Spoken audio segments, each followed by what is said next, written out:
Dear friends, या व्हिडिओत तुम्हाला मी मेबीचा वापर कसा करावा, तर तो मेबीचा वापर अतिशय सोप्या पद्धतीने तुम्हाला मी फक्त 5 मिनिटांमध्ये समजून देणार आहे.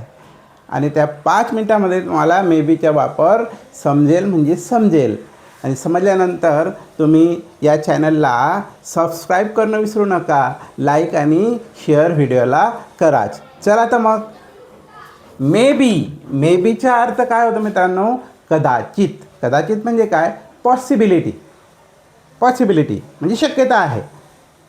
कसं मेबीचा वापर होतो या वाक्यांवरनं आपण ते समजून घेणार आहोत. फॉर एक्झाम्पल, कदाचित ती परवा येईल. कदाचित ती परवा येईल म्हणजे कसं? पॉसिबिलिटी आहे, तर ती परवा येणार बॉस, कदाचित असं. मग या वाक्याला मेबीचा वापर करून कसं लिहिता येईल आपल्याला? मग कदाचितचा अर्थ आहे, आधी मेबी लिहून घ्यायचा. मेबी. मग ती परवा येईल याचं ट्रान्सलेट करायचं. Maybe she will come our Morrow.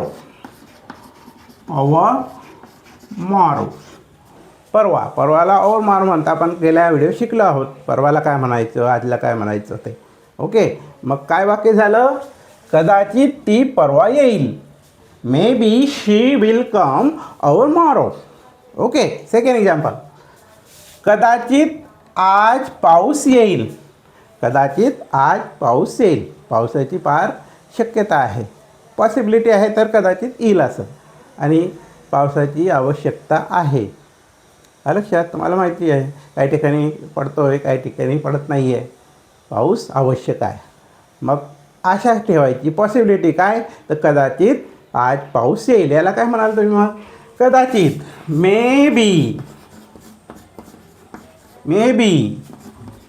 It will rain today.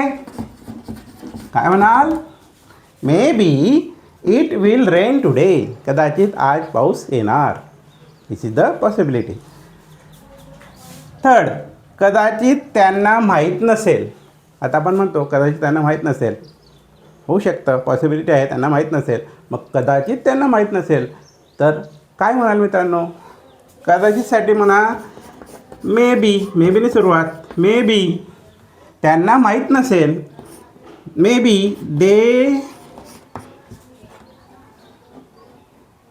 Will not know, or we can say maybe they don't know. Maybe they don't know असं म्हणा. लक्षात? तर अशा पद्धतीनं मेबीचा वापर करून तुम्ही अनेक प्रकारचे वाक्य सहज बनवू शकतात. Got it? तर हा मेबी जो आहे हा अशा पद्धतीने वापर केला जातो, हे तुम्ही लक्षात ठेवायचे आहे. अंडरस्टूड? Okay, thanks.